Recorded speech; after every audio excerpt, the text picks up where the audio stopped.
इन्होंने 4 गांवों की बागडोर किस तरह से संभाली, हम उसके साक्षी हैं। किसी के झगड़े में, किसी के विकास में, किसी के जब किसी ने पूरे 4 गांवों में किसी ने भी कॉल कर दी, रमेश जी आधी रात को वहां खड़े मिले। तो मैंने तो इनकी कार्यशैली देखी है, बहुत अच्छा लगा हमें कि आपको आगे बढ़ना चाहिए। अब मैं निवेदन करूंगा मास्टर काकादान जी से, वो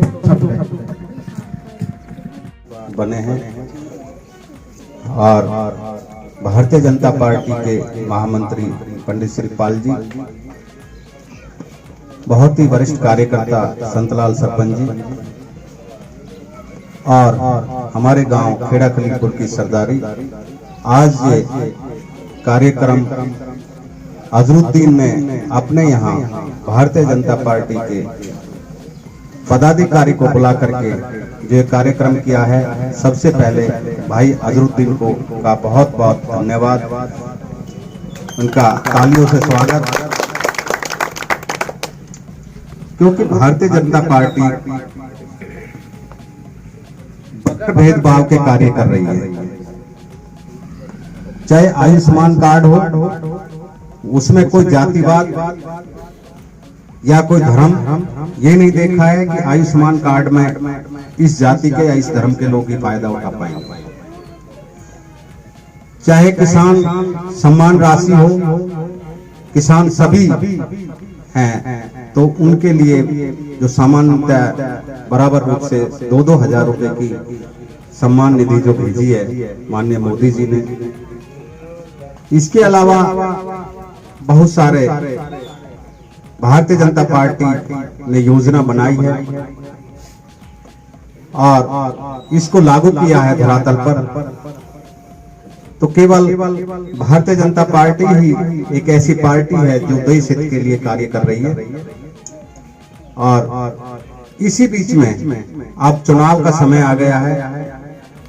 हमारे छोटा भाई रमेश मानुवास जी प्रयासरत है और हम तो कहते हैं कि हमारे क्षेत्र का, हमारे एरिया का कोई युवा आगे निकले जिससे कि वे हमारे क्षेत्र की दिशा और दशा को में परिवर्तन ला सके। किस तरह से समझाया, मेरे भी पसीना आगे, शायद मैं भी ऐसा नहीं समझा पाता जिस तरह से उस अल्ताफ राजा ने उसको समझाया कि आप 5 साल 10 साल हो गए भारतीय जनता पार्टी की सरकार को, उसकी कार्यशैली तो देखिए। किसी ने कोई 1 भी रुपया से रिश्वत के दिए या किसी भी नौकरियों में भेदभाव किया है? जिसने जो योग्यता के आधार पर नौकरी मिली वो दी। उसने चर्चा कर दी बाणमेर के कांड की कि जो बाणमेर का कांड हुआ था कांग्रेस सरकार थी, जो भी गलतियां हुई उसमें कितने बड़े अत्याचार हुए आप उसकी आकलन नहीं कर सकते। और अभी पिछले साल ब्रजमंडल यात्रा पे जो हादसा हुआ उसको मनोहर सरकार ने किस तरह से सुलझा दिया, शायद आपको कान खबर नहीं है। आपने वो तो देख लिए, लेकिन जिसमें वो आरोप है ना, वो मनोहर लाल सरकार का शुक्रिया कर रहे हैं कि हमने गलती स्वीकारी और हमें सरकार ने माफ कर दिया। आकलन ये कि अब 1 साल बाद जो दोबारा यात्रा निकली, ये सरकार की उपलब्धि है कि आज जो थे उन्होंने उसी यात्रा पे फूल बरसाए। ये सरकार की उपलब्धि है। सरकार ने पूरे 10 साल में किसी के साथ कोई भेदभाव नहीं किया। मैं निवेदन करूंगा हमारे बीच में हमारे जिले के महामंत्री बड़े भाई श्रीपाल शर्मा जी और पूर्व में रहे हमारे साथी संतलाल सरपंच जी, जिन्होंने हमारे कंधे से कंधा मिलाकर इस गांव का विकास किया था। और मेरा है इससे पहले भी सरपंच आए होंगे और अब भी इससे ज्यादा विकास इस गांव में किसी ने नहीं कराया होगा। मैं पंचायती राज का अध्यक्ष होने के नाते मैंने भाई का, चाहे चंडीगढ़ जाना हो, चाहे किसी गांव में इस गांव की कोई भी समस्या हो, उसमें मैंने हर प्रकार से साथ दिया था। और हमारे बीच में हमारे भाई वीरपाल जी और अपने यहाँ से अजरुद्दीन, समयदीन भाई, साकिब भाई और जो भी यहाँ बुजुर्ग नौजवान साथी और मेरे साथ आए हुए और हमारे यहाँ से जो हमारे एसी मोर्चा के जिलाध्यक्ष श्रीमान गंगादान जी मेरे बड़े भाई हैं और वैसे भी नाते में गुरुजी हैं, मैं इनसे गुरुजी कह के बात करता हूँ। और मेरे साथ आए हुए हमारे ओमवीर शर्मा जी और हमारे दीपचंद कालिया का जो 44 गांव के अध्यक्ष हैं, उनके छोटे भाई श्रीनिवास जी और मेरे अंकल जी मोहन जी और गांव से आए हुए मेरे धर्मवीर जी और रामकिशन जी, भरत जी और भी जो आए साथ से भाई देवेंद्र जी, इनके साथ में जो भी आए सभी सरदारी को मैं नमस्कार करता हूँ, राम राम करता हूँ। आप लोगों ने देखा है पूर्व की सरकारों में और अब की सरकार में कोई फर्क है, कितना फर्क है। पहले जो काम किए थे वो भेदभाव से किए थे, अब जो हमारी भाजपा की जो सरकार है इसमें कोई भेदभाव नहीं है। जैसे कि अब पिछले उसमें लगभग 27 जई अपने मेवात के मुस्लिम भाई लगे और अब टीजीटी भर्ती जो हुई है उसमें लगभग 46 से 48 के बीच में टीचर भर्ती हुए हैं। तो मेरा मानना ये है आप लोग इस पुरानी सरकारों को छोड़कर अपने जो हमारी भारतीय जनता पार्टी की सरकार है इसके साथ लगे। अगर मालिक ने मौका दिया तो विकास की छड़ी में कोई कमी नहीं रहेगी, ये मेरा आपसे वादा है। मेरे साथ में जो गांव के लोग हैं उनको पता है, मैंने अपने जो गांव में जो काम किए 5-6 गांवों से मैं ब्लॉक मेंबर था, तो मैंने लगभग 1-2 करोड़ रुपए की राशि उन गांवों में दिलवाई है। और जो पड़ोस के गांवों ने अगर मेरे से कोई सहायता के लिए मैं बोला है, मैं उनके लिए रात तक तैयार रहा हूँ और मैं आगे भी आप लोगों के आशीर्वाद से ऐसे ही चलता रहूंगा जैसे आप लोग कहोगे। मेरा आप लोग सभी से यही निवेदन है, भारतीय जनता पार्टी के साथ जुड़े और भारतीय जनता पार्टी अगर मौका देती है तो आपको नीचे आने की झुकने की जरूरत नहीं है। आपका हर काम फोन पे होगा, आपका हर काम। मेरा गांव मानुआस है, रोड पे मैं रहता हूँ, मैं किसी गुड़गांव फरीदाबाद नहीं रहता, मैं आपके बीच में समक्ष रहूंगा आपका बेटा बनकर। और जो भी इस इलाके की जो भी मांग होगी, मैं चाहे बिजली की हो, पानी की हो, सड़क की हो, खेल की हो, स्टेडियम की हो, स्कूल की हो, कॉलेज की हो, उस हर मांग को अगर आप लोगों ने मेरे साथ दिया तो मैं उसको हर तरीका से पूरा करूंगा। ये मेरा आपसे वादा है। ना तो मुझे कोई लोभ लालच की जरूरत है, मालिक का दिया हुआ सब कुछ है। और मैं तो सिर्फ आपका बेटा बनकर, भाई बनकर आप लोगों की सेवा करना चाहता हूँ। और मेरे जो बुजुर्ग हैं उनके भी आप बारे में पता कर लेना, उन्होंने कभी किसी से कोई लालची वाली बात नहीं की होगी, जैसा कि हमारे पंडित जी ने बताया। तो मैं साथियों आप सभी से यही निवेदन करना चाहता हूँ कि जो ये पार्टी है भारतीय जनता पार्टी, किसान सम्मान निधि आप सभी के खाते में 2-2 हजार रुपए हर 3 महीने में आते ही नहीं आते। और अपना जैसे फसल बीमा योजना, आप लोगों के पहले पुरानी जो पार्टियां थी 2-2 हजार रुपए 2-2 रुपए का चेक देती थी और अब 15 से 20 हजार रुपए आपके खाते में आते हैं। और अभी ऐसा एक भारतीय जनता पार्टी ने एक बहुत अच्छा काम किया है। बस एक ऐसा हरियाणा राज्य ऐसा है जो सभी फसलों को एमएसपी पे खरीदेगा। ये थोड़ी बात नहीं है, आपकी जो फसल है सारी एमएसपी रेट पे खरीदी जाएंगी। और अभी बीपीएल परिवारों को 500 रुपए में सिलेंडर दिया जाएगा, ये बहुत बड़ी बात है। और जो बीपीएल है वो इसमें भेदभाव से नहीं है, वो हर जाति से, हर बरादरी से। तो मेरा आप सभी से यही मानना है साथियों कि आप लोग उठो और अपना नामंदा चेक तैयार करो, अपना भाई को तैयार करो। मैं आपसे यही हाथ जोड़ कर निवेदन करता हूँ।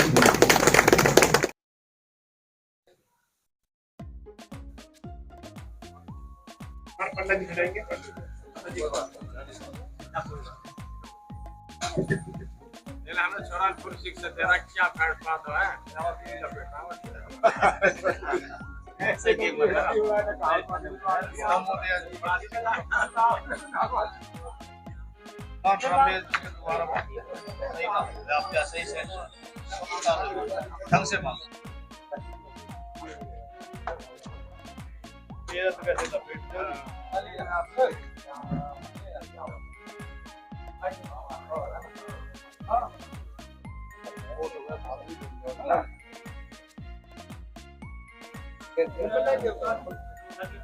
हाँ जाकिर भाई आइए। बस बहुत हो गया बस ये हो गया बहुत आ जाओ।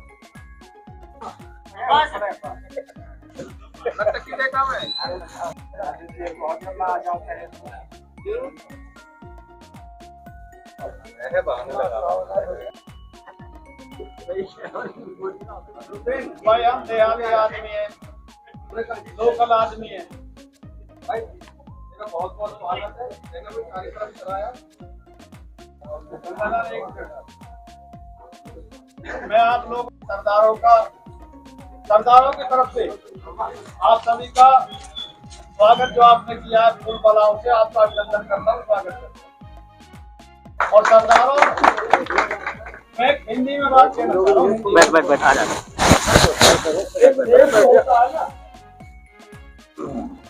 शेर होता है, गिदड़ा होता है। और शेर है तो वन की जरूरत है और वन है शेर की जरूरत है। जो वन है ना, अगर वन में शेर है तो वो वन है कोई नहीं काटेगा, और वन है तो शेर है कोई नहीं मारेगा। हाँ देखो जो आधे कप घगरी छलकत जा, आधा बर्तन भर दो वो छल जाएगा, पूरा भोजन कभी नहीं करेगा। ये बहुत बड़ा खानदानी घर है। इन्होंने देश की, राष्ट्र की, समाज की सेवा की है। इनके जो दादा है, आधा गांव में आधी जमीन इनके पास और आधी पूरे बस्ती के पास। गरीब आगो, कोई पशु आगो, खेतन में चल रहो या कोई अच्छे घर दरवाजे आगो, रोटी पानी की इनका बहुत बड़ा खानदान है। सही बात ये चिराग जो है ना, ये राज घराने के चिराग है। ऐसे ही राज घराने चलाए करें, राजा महाराजा इन्हीं घरों से बने करें। किसी छोटे आदमी है बना दो आप, कुछ वही नहीं। और ये जो आज विधायक भी ना है, MP भी ना है, ये आज भी राजा की तरह ही अपने काम कर रहे हैं। कोई भी इनके दरबार चले जाओ, आज भी मदद कर रहे हैं, आज भी उन्हें भूखे को रोटी दे रहे हैं, कपड़ा दे रहे हैं। कोई निराश है, कोई पड़ की बात, आज भी लड़ाई लड़ रहे हैं, बाकी मदद कर रहे हैं। और जब आप लोग आशीर्वाद देकर सरकार में इन्हें तो शक्ति मिल जाएगी, आप भी बढ़ दोगे। छोटे आदमी कुछ दे देंगे वो किसान खा जाए। तो मैं ये कह रहा था कि दुख भी है, खुशी भी, दुख को नहीं हुआ कि ये जो खानदान आज से 100 वर्ष पहले या सरकार मंत्री या कोई लोकसभा सांसद या विधायक बनाती, पर खुशी में आज जो चलो लेट आए, देर आए, दुरुस्त आए, मेरा भाई आया है इस खानदान को आगे बढ़ाने और अपनी जनता की सेवा करने। भाई सरकार तो ऐसी है, टिकट है, मैं 10 रुपया दे रहा हूँ, ज्यादा चापलूसी कर रहा हूँ। जब हम सामने देखते हैं तो आम जनता सामने होती है, नेता सामने नहीं होता, सरकार को कदम कर सकती है। आज आप सब लोग आए गांव के नाते से, गांव खेड़ा खलीलपुर में भारतीय जनता पार्टी का परचम आगे लहरे, कार्यक्रम का आह्वान किया। भारतीय जनता पार्टी के कार्यक्रम रमेश मानवास जी को इस नाते से, स्वागत के नाते से गांव में आह्वान किया। मैं पहले तो भाई अजय जी का, पूरी टीम का और अपने पूरे गांव की सरदारी का, इलाके के लोगों का, कि सबका एक ही सपना है, ये इलाका कैसे बढ़े। उसी सपने को लेकर के रमेश जी ने भी अपना आग्रह किया है आगे बढ़े, कि भारतीय जनता पार्टी वो पार्टी है जब एक छोटे से छोटे कार्यकर्ता को आप मुख्यमंत्री बना सकते हैं, छोटे से छोटे कार्यकर्ता को आप राष्ट्रपति बना सकते हैं। भारतीय जनता पार्टी का टिकट लेने का सबको अधिकार है। उसी आग्रह से रमेश जी आगे बढ़ रहे हैं, तो मैं इनका तहे दिल से स्वागत करता हूं। मेरी भारतीय जनता पार्टी, क्योंकि जिला महामंत्री होने के नाते मुझे बड़ी खुशी होती है जब परिवार, मुझे खुशी है कि इस परिवार में विद्यार्थी भी और भी आए, बढ़े। प्रतिस्पर्धा जब होती है तो उसमें से अच्छा नेतृत्व मिलता है। हम कहते हैं कि आप आगे बढ़िए, अच्छे विचारों को लेकर के चलिए। समाज के लिए लड़िए। और वही भारतीय जनता पार्टी की सोच है कि अंत्योदय के नाते छोटी छोटी बातें आप जानते हैं, मीडिया से सरकार की पहले जो बातें होती थी वो शायद अब ऐसी बातें नहीं है।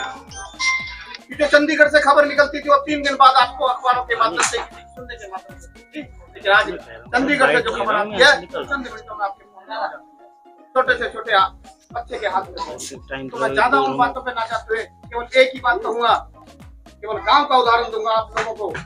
इस गांव के अंदर 10 साल से पहले जो अभी वर्तमान के विधायक है जो ढिंढोरा पीटते थे कि इस सरकार को बदल दो, भाइयों बदल दे, लेकिन पहले बताइए 10 साल से पहले इस गांव को आपने क्या दिया, इस इलाके को क्या दिया। ओमवीर जी बात को कहने के लिए मेरा मन भी कर रहा था। ओमवीर जी संघर्ष समिति के नाते से जो इंद्री तहसील के लिए बहुत बड़े कर्मठ नेता के नाते से, कर्मठ कार्यकर्ता के नाते से, और जिनका नाम आप ले रहे थे दीपा सरपंच जी बुजुर्ग जिनका दिल इस इलाके के लिए धड़कता है। संघर्ष समिति के नेतृत्व होने के नाते से जब वो घटना इन्होंने बताई, क्योंकि मैं उस कमेटी में नहीं था, गंगादान जी, सतपुराम जी उस कमेटी के हमारे गांव का नेतृत्व, मैं इन्हीं की बातें जो मुझे सुनाई दी, बड़ा तीस हुई थी, आप भी सुनोगे बड़ा दर्द होगा। जब इंद्री तहसील के लिए माननीय मुख्यमंत्री भूपेंद्र सिंह हुड्डा के पास गए और वर्तमान के जो विधायक हैं, ये परिवहन मंत्री हुआ करते कुछ नहीं थे, लेकिन विधायक थे जाकर के वो प्रदर्शन कर दिया कि ये मेरे को मंत्री बनवाने के लिए। मंत्री जब भी बना और उनका मंत्री पद से पूरी टीम का सहयोग तो ले लिया, लेकिन जब तहसील बनाने की बात आई तो हमारे उस नेता की, हमारे उस चौधरी की पगड़ी को नहीं बढ़ाई तहसील, और आज छोटी छोटी बातों का ढिंढोरा पीटने लगे। और आज इस इलाके का देख लीजिए, मैं उस बात पे नहीं जाऊंगा। आप सोचिए 15 साल पहले मेडिकल कॉलेज आपके हाथ से छीन लिया, वो वही नेतृत्व। और गांव का जब बात आती है पर्सनल काम की, सुन लीजिए, ये वर्तमान का सरपंच साहब साक्षी हैं। हमने जाकिर जी का लड़का पुलिस में लगा, मैं दावे के साथ कह सकता हूँ उनका मन था पैसे देने का। हम चंडीगढ़ लेकर के गए, लेकिन 1 रुपए की रिश्वत अगर वो बता दे, बार बार वो आग्रह कर रहा था कि मास्टर जी सुरेंद्र जी उस समय उस बोर्ड में थे जो इंटरव्यू ले रहे थे, उनका मन था कि मैं पैसे दूं, सरपंच को आश्वासन दिया, लेकिन ये भारतीय जनता पार्टी की सरकार का एक लाइन थी, 1 रुपए की रिश्वत नहीं। आज इस गांव का मैं गिनवा दूं, और गुरुजी जानकार है, इस गांव को ज्यादा जानते हैं, आप सब लोग साक्षी हैं, वो दूर के नहीं है। बता दीजिए कितने अध्यापक लगे 10 साल पहले की बात बता दीजिए, 14 से पहले कितने फौजी थे, कितने पुलिस वाले थे, कितना फूड सप्लाई में इंस्पेक्टर थे, सब इंस्पेक्टर लगा कोई गांव में। मैं बता देता हूँ, इसी गांव के अंदर पिछले 10 साल में केवल 1 नौकरी लगी कंडक्टर की, उस पे आपने देखा पंचायतें हुई थी, पैसे वापस जानते हो किसकी बात कर रहा हूँ मैं? 2.5 लाख रुपए पंचायतों से वापस हुए, ऐसा उस सरकार का बता रहा हूँ, इस गांव का उदाहरण, मैं पूरा जिले की बात नहीं कर रहा। 1 नौकरी लगी थी कंडक्टर, उसमें भी पूरी पंचायतों से रिश्वतखोरी का पैसा वापस आया। बता दीजिए 28 नौकरी, मैं पंडित जी 28 नौकरी इस गांव में सरकारी नौकरी मिल चुकी है 10 साल में। इसमें अध्यापक भी है, मेरे खुद का भतीजा सब इंस्पेक्टर इसी सरकार में लगा थी, खुद की भतीजी लेक्चरर लगी इसी सरकार में, टीजीटी जो अध्यापक इसमें लगे, पुलिस में महिला कांस्टेबल आज तक कोई, हमारे यहाँ सपना था लड़कियां कोई लग जाए, लेकिन हमारे इसी सरकार में लड़की, पहली लड़की लगी पुलिस में। अब बात धर्म और जाति की बात है, कौन सी जाति का यहाँ सरकारी नौकरी नहीं लगा? ब्राह्मण हो, राजपूत हो, जो धर्म की बात आती है, पहला अगर पुलिस में लगा तो मुस्लिम धर्म से लगा। कोई बता दे भेदभाव इस सरकार ने किया? ये आज ये प्रोग्राम किया है, कौन से गांव में किया है और किस पर्पज से किया है? ये प्रोग्राम खेड़ा खलीलपुर गांव में हुआ है, और जैसा कि भारतीय जनता पार्टी का मैं सच्चा सिपाही हूँ, और मैं भी ये चाहता हूँ कि आगे टिकट मुझे मिले और इस क्षेत्र का विकास करने का मुझे सौभाग्य प्राप्त हो। अगर जनता ने साथ दिया और मुझे किसी लायक बनाया तो मैं इस क्षेत्र में विकास की छड़ी की नहीं रुकने दूंगा। आपने आज से शुरुआत की है, किन किन गाँवों में आप जाओगे, क्या क्या दौरा कर रहे हैं, कि किस बात को लेकर आप लोगों के बीच में जा रहे हैं? मेरा ये खेड़ा खलीलपुर मंडल का गांव है। सबसे पहले मैंने इसी गांव से स्टार्ट किया, क्योंकि जो मैं आता हूं मैं खेड़ा खलीलपुर मंडल में आता हूं, इसलिए पहले मैंने खेड़ा खलीलपुर गांव में शुरुआत की है, और मैं सभी गाँव में जाऊंगा।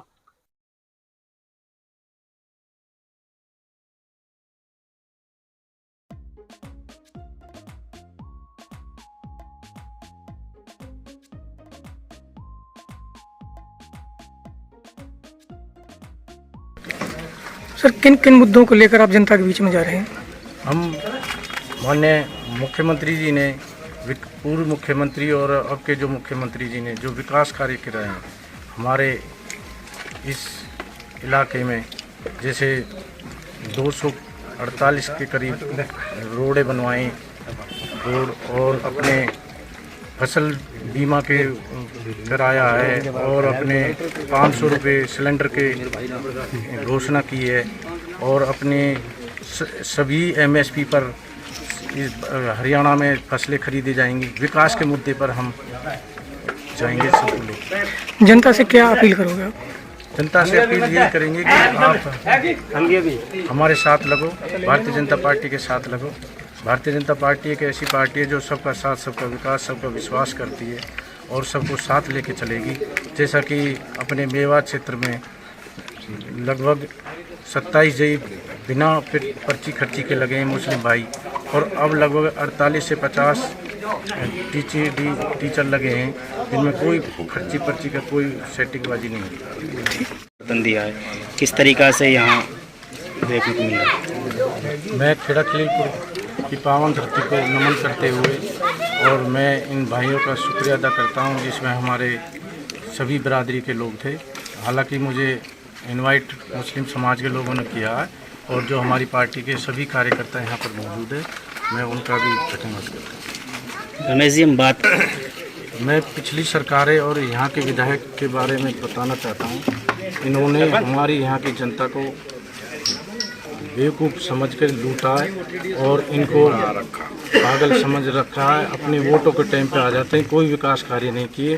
भारतीय जनता पार्टी जब 2014 में हरियाणा में आई थी, सबसे पहले माननीय मुख्यमंत्री जी ने अपने 9 उप तहसील का कार्य किया और खंड बनाया। पुनाहना में भी अपने उपखंड बनाया, और यहाँ पर जो स्कूल कॉलेज पूरा विकास अपने मेवात को दिया है, और अपने जो नौकरी के लिए भी यहाँ करके जो लोग हैं सभी को नौकरी। ये बहुत बड़ा प्रश्न आपने पूछा है कि मेवात के अंदर जो बिना पर्ची और बिना खर्ची का जो माननीय मनोहर लाल जी का सपना था, और आज के वर्तमान में जो मुख्यमंत्री हैं हमारे नायब सैनी जी, जो इसी भावना से जो काम कर रहे हैं कि हमें जो योग्य बच्चे हमने नौकरियों में लिए हैं, तो किसी भी धर्म और जाति का भेदभाव हमने नहीं किया है, इस सरकार ने नहीं किया है। इसी बात को ध्यान में रखते हुए मैं जनता से भी अपील करूंगा कि अपने बच्चों को आप जितना हो सके तालीम दें, और आगे इस छोटी छोटी बातों को, धर्म और जाति के बंधनों को तोड़ करके देश और प्रदेश के विकास में आप लग जाएं। सब मिल करके इस देश को और प्रदेश को विकसित राष्ट्र बना के और खुशहाल हरियाणा बनाने के लिए अग्रसर रहेंगे। एक कदम और आगे बढ़ाया है कि जो उज्ज्वला योजना का जो एक चली हुई थी केंद्र सरकार की, उसमें हरियाणा सरकार ने भी अपना योगदान देते हुए सभी को उज्ज्वला योजना के तहत वो सिलेंडर मिले, और हमारी माताएं, हमारी जो बहनें जो अपनी लकड़ियों से जो भोजन बनाया करती थी, सबको उज्ज्वला योजना के तहत वो गैस मिले। ऐसा माननीय मुख्यमंत्री जी का भी, माननीय प्रधानमंत्री जी का